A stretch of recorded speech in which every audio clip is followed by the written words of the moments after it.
right. Okay, we're live now. Okay.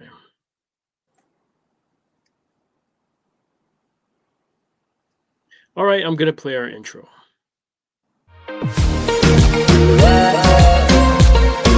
Welcome to your Colorado Springs Life and Home, where real estate meets real talk and maybe a little too much coffee. Hosted by RE/MAX Properties licensed realtor, broker, and top producer Lori Thompson, a local legend who's been helping military families and civilians buy and sell homes for over 40 years. Whether you're PCSing, upsizing, downsizing, or just daydreaming, Lori's got you covered. Why? Because she's your lifetime realtor. And she actually answers her phone. Imagine that.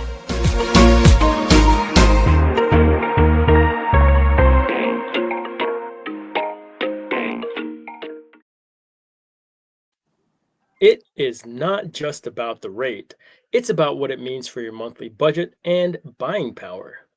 Welcome back, everyone. Frederick here, co host and producer, back in the studio with RE/MAX Properties licensed realtor and broker, Lori Thompson. Lori, how are you doing today? Oh, pretty good, Frederick. How are you? Good, good. Thanks for asking. Well, let's get into it then. Lori, can you tell us how rising rates, or sorry, how rising interest rates affect home affordability? Oh, they make a big difference. But it's like anything, it's a double-edged sword, okay? Now, just for perspective, when I first got my license in 1985, the interest rate was 13.5%. So when it first hit 9%, I was just amazed that it was a single digit. And then, of course, they continued to drop from there. When the interest rate was really low, it wasn't necessarily that good for some buyers because then we had this crazy market where every house you listed, you could get anywhere from 10 to 20 offers or more. And they got really competitive and they got a bit ridiculous. Where people were they were offering to pay thousands of dollars above appraisal to waive inspections. It was pretty crazy. Well, we don't have that market now. Right now, we have a market where there's more inventory than there used to be. So it's kind of shifting from a seller's market to a buyer's market. Then you have to realistically look at what will the payments be at this interest rate. Today, we're basically upper fives, mid to upper fives right now. That's a really good rate. It's just the case is, can you afford the payment?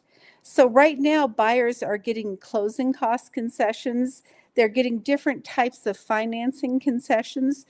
It's a little bit less chaotic. And what I tell them is, hey, if you get a house now, and hopefully the rates will come down a little bit more, you can always refinance. But when you go back into that crazy market, you don't have as much opportunity. So everything has a blessing and a curse. Yeah, wow. That sounds like wild times with the interest rate fluctuations. Oh, yeah. So with that in mind, then what's the relationship between interest rates and monthly mortgage payments? Oh, it makes a huge difference. Like right now, it can just skyrocket the payments. We also have issues. Our property taxes went up a bit, and right now one of our biggest struggles is homeowners insurance. So if a roof, even if you have a roof that is perfectly fine, no hail damage, no wind damage, great shape, and it's more than 10 years old, the cost of homeowners insurance goes up. And so there's no rhyme or reason. I'm hoping that part will settle down. So where people used to have payments closer to, let's say, 2,000 to 2,500 for an average priced home, right now you're looking at closer to $3,100 to $3,400 a month for a mortgage payment, and that can get a little steep. Yeah, wow. Wow. So then how do rate hikes impact first-time buyers versus, say, repeat buyers? They might have to downsize some of their expectations. So instead of buying exactly what they want, they might have to kind of adjust their expectations if they want a comfortable mortgage payment. Now, I kind of do something a little bit odd. I always talk to them about, hey, do you like to go out to eat? Do you like to take vacations? You really have to take a look of what kind of payment is comfortable for you and what would you do in case of an emergency. And so I want them to think through that and have a payment that they can afford, even if they run into a hardship or something else comes up. So I actually have talked people down in what they spend before, which is Wow, kind that of not what people expect of a realtor, but I want long-term clients, not short-term. yeah, I'm sure they really appreciate what you do, especially when say they hit time when they it's time to go on vacation or eat out. I'm sure they're like, "Oh, I'm so glad Lori asked me those questions earlier because now I'm not, in the red or anything." So with that in mind, like are there any strategies that buyers can use to stay competitive in a higher rate market? One thing that people, and I think we were going to address this a little bit later, but with my own granddaughter, we were looking at new construction, and new construction typically has higher, um, they have higher property taxes. And we had just sold a condominium that I had sold her a few years back, and she made a nice little profit. And I said, maybe we should look for assumable mortgages. And we actually found her an assumable mortgage, and with that payment, it was like half of what that new construction payment would have been. And I think they're very happy with that decision. Not everybody will always have what's called cash to loan, and that's the difference between the asking price and the mortgage balance. And so there's different types of assumable mortgages, but I've done a couple now, and it does help people get that lower rate. So they can either get a new loan or they can look around for an assumption, but an assumption does require more of a down payment typically. Wow, that's really interesting. So speaking on like types of mortgages, what role what role does like an adjustable rate mortgage or a buy down play in today's climate? That's a great question, because you have to look at, lately we've been doing a lot of 2-1 buy downs. And what that means, let's say today's rate is 5.75%. With a 2-1 buy down, the first year your interest rate is 3.75. That's what the payment is based on. The second year it's 4.75, and years 3 through 30 on a standard 30-year mortgage, it goes to the 5.75. So, of course, the hope is that your income will continue to rise, or that if rates come back down, you could refinance. And the same theory can work on an adjustable rate mortgage. The most important thing to know about an adjustable rate mortgage is, what is your basis? What is your lifetime cap? Like, one of the loans I have on one of my investment properties is an adjustable rate mortgage. It's worked out great for me, but they can also come with their own risks if they don't have the upper end cap. So it depends on the structure of the adjustable rate mortgage and what it's based on. So you could have your basis plus one. And if that basis goes to 5, your adjustable rate mortgage will go to 6. Sometimes they're locked for 5 years. So there's a whole variety of adjustable rate mortgages.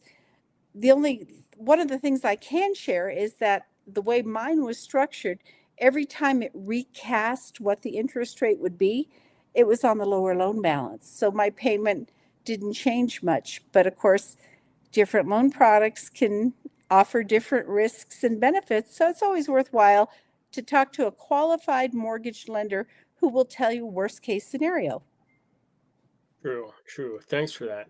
And on the flip side, I guess, how are sellers adjusting their expectations or pricing in response to, say, today's climate? We are seeing more price reductions right now. And not only are we seeing more price reductions, we're seeing sellers paying more of those concessions. Like earlier, I mentioned the 2-1 buy down. On a 2-1 buy down, the buyer cannot pay for that. The seller has to pay for it if they agree to the terms, and they're not cheap. They're, anywhere from, let's say, $9,000 to $15,000, depending on the price point.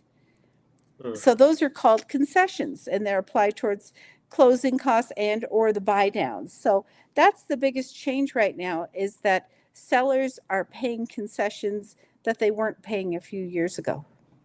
mm. Wow. And I think you briefly touched on this earlier, but I don't know if you want to add to I guess the question is, what long-term perspective should buyers keep in mind when rates fluctuate? Well, the most important thing to know is that the real estate market and even the interest rates a bit of a roller coaster. It'll go up, it'll go down. Historically, it'll always have that gradual incline. So I would look at how long will you be in the home? If you're going to be in the home short term, you better be careful and judicious about what you purchase. Then, what happens if you have to move somewhere else and you can't sell your house or you can't sell it quickly? Then you have to be prepared to look at, am I going to rent it out? Do I have a good property manager? Now, I have several rental properties and I've had a pretty good experience with them. So there's always a way to look at it, but if they decide to keep that house and rent it out if they have to move, sometimes people want to come back here to live. And that tenant will be buying the house for them and paying down their mortgage. So it's just to be prepared for either direction and to look at, am I going to be here 3 years? Okay, maybe not buy towards the top of my market. And so just looking at all the pros and cons, which that's why I do a lot of home consultations with them. And I do, for a very positive person, I do tend to tell them, well, here's the worst thing that can happen, because I want them to be prepared either way. Wow. Yeah, thanks for that. That's really good info. I'm sure your clarity really helps buyers feel more confident. And so for that, I do want to say thank you. Yeah. Well, that is some really good info, and that wraps our show for today. So thanks, Lori. We'll catch you next time on Your Colorado Springs Life and Home. Okay, thanks, Frederick.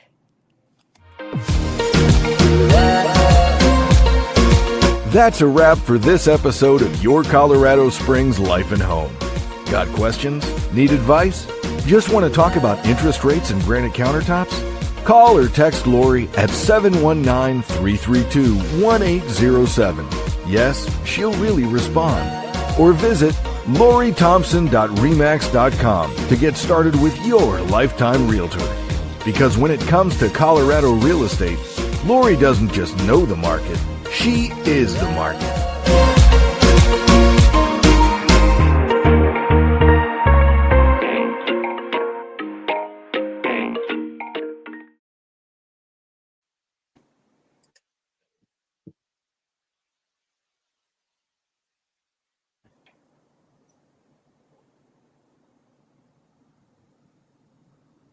Great. Okay.